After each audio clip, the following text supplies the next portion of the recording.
Hello, welcome to another edition of the Pace Report. I'm Brian, Pace reporting live here at the Jazz Standard here in New York City. Vocalist Tessa Souter's latest Motema Records release, Obsession, is a continuation of her love of all kinds of music, ranging from flamenco, Mediterranean, Eastern Indian, as well as contemporary and jazz music. Tonight she's being backed by the legendary Trinette Moffett on bass, and Tessa's background is very interesting. One, she is a critically acclaimed journalist and writer, as well as a talented songwriter. Dream of a land my soul is from. I hear a hand struck on the drum. Shades of delight, cocoa hue, rich as the night, Afro Blue. Beautiful boy, elegant girl, dancing for joy, eloquent world, shades of delight, cocoa hue, rich as the night, Afro.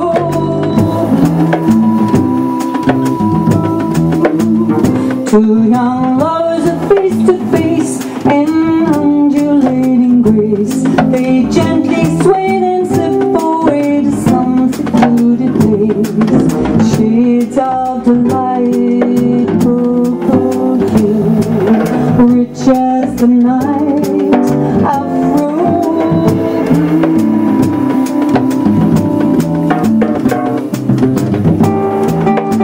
Obsession is your third CD, and this album you have gone in so many directions. The material you covered, we go from Beatles, we go to Cream, we go to Milton Nascimento, we go to Freddie Hubbard. Oh, I'm exhausted. Yeah, well, I love all that material. I guess you could say I have eclectic tastes, for sure. I mean, it's just that your take on just on everything. I mean, there's flamenco, there's Brazilian, there's contemporary. How do you have all the energy to do all of that? I don't know. I guess it's just what I'm feeling inside me. You know, I love flamenco music. I grew up thinking actually that I was Spanish for quite some time in my life. So I sort of identify with it, and I can't quite get it out of my head that I'm still kind of a little bit Spanish, even though I'm not. And then there's a lot of folk music. I grew up with listening to folk jazz, Pentangle, Sandy Denny, Fairport Convention, stuff like that. And their music, when I look back, I realise that Celtic influence is very flamenco. It's very English in a funny sort of way. So I guess that's who I am. I'm English, half. So that's how it comes out. It all gets put inside and it gets synthesised and out it blurts. You know, growing up in England, I bet besides the folk music that you were listening to, I guess some of your youth came out in that. I mean, the Beatles and Cream. Yeah, Beatles and Cream. And also I listened to a lot of musicals with my mum. My mum was a lovely amateur singer, and she still is actually, and she introduced me to lots of music. We watched the movie Carmen Jones. We must have seen that movie, I don't know, 12 times I've seen that movie. Know all the songs. West Side Story was another one. So we loved musicals, movies, not going to the theatre, although I don't know why we didn't do that, but we watched a lot of movies and had the soundtracks. So I had huge influences, yeah, big, broad brush. Your beauty's like the sun, it shines on everyone. It's all sunflower. A new life just begun. It goes in you, little one, little sunflower. Show the sun your smile, let its light guide our soul. Let the love within you grow until love can be told. You are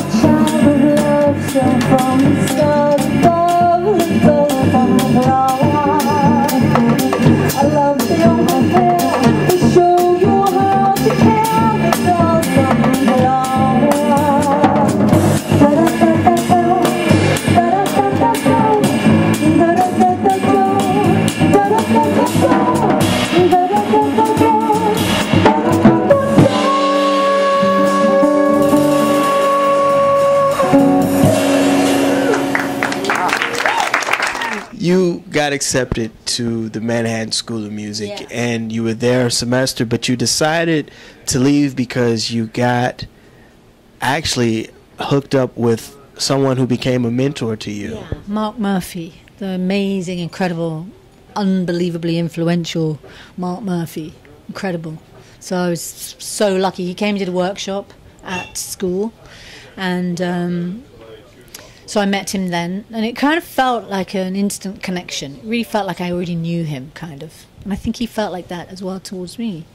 So then I went to one of his workshops outside of school, and then I got a phone call from a friend of mine, another singer called Mary Pearson, who had been running his workshops, saying that she wasn't doing it anymore, and he wanted me to do it. So I was like, oh, okay, yeah, I'll do that. So that's what I did for 4 years, and I had a lot of mentoring from him. He was wonderful.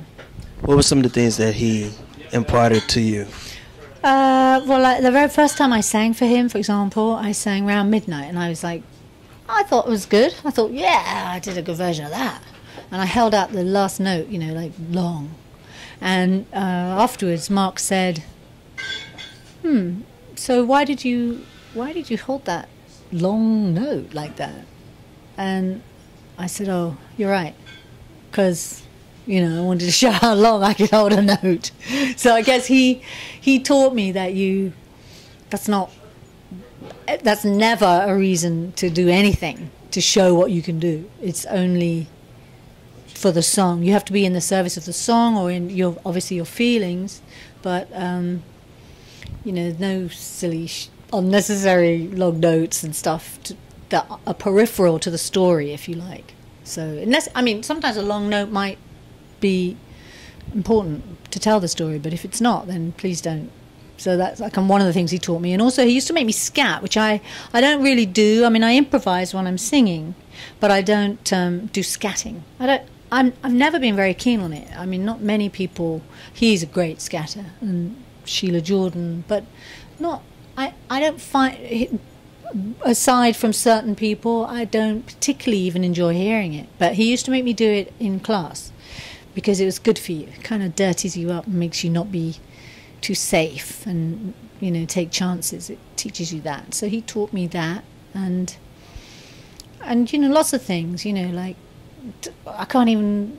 So many things I learned from him, and also from just hearing him sing. He was amazing. I went to every gig, and I was his little helper, and he's just an incredible, amazing person in the moment, absolutely in the moment. You could, whatever you were doing, if he was upset about anything, you could almost like say, oh, by the way, why don't you sing this song? And boom, he'd be right in the song. He's amazing.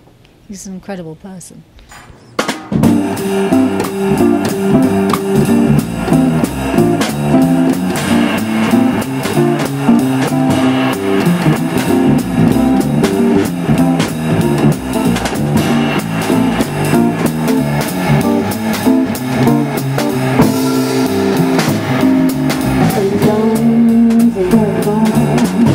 Beyond the crowd, above the world, we're not too proud to cling together.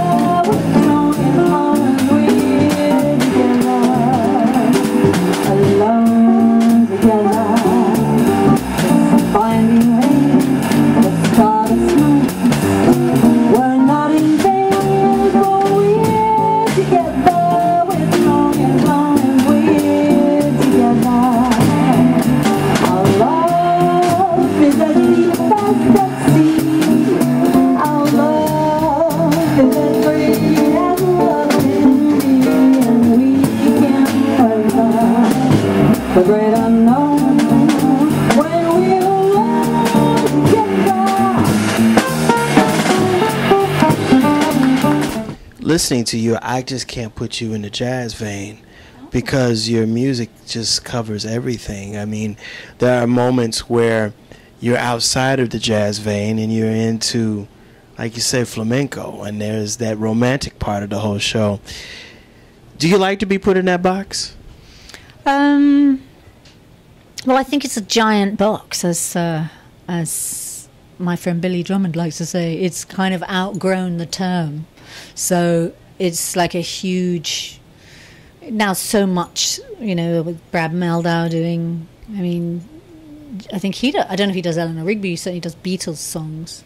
And so I think, I don't think there's anything wrong. I love that people would think I'm a jazz singer, and I love jazz, and I love doing jazz, and I love doing all kinds of things. So I think it encompasses, as long as you're improvising, and as long as it's kind of different every time, then, you know, I could certainly know more. You know, I can't pretend to be coming from like a huge, long history of that. Is amazing. Some of the musicians I know have been studying this for so many years. They don't stop. You know, they're in their 50s, their 60s, they're still studying. And I wish that I had started when I was 10, like my goddaughter who's 9, and that I had that much, you know, 40 years behind me of having done this. Wow, that'd be fantastic. But I'm trying to catch up.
Special Tessa Souter sound?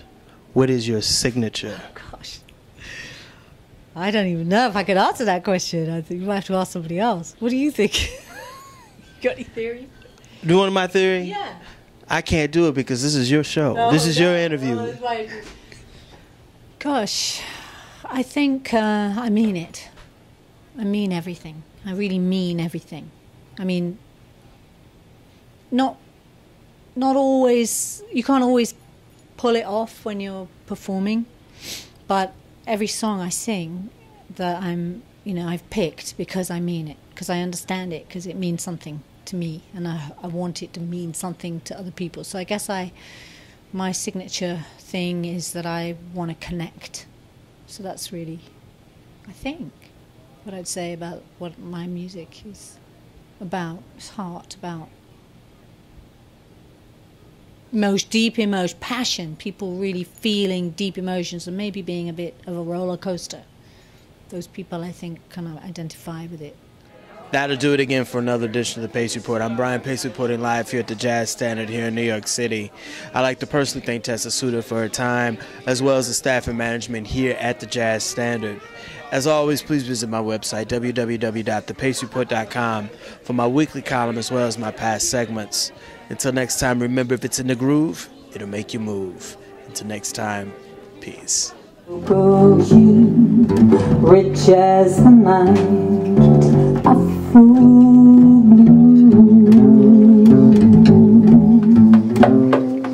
Beautiful boy, elegant girl.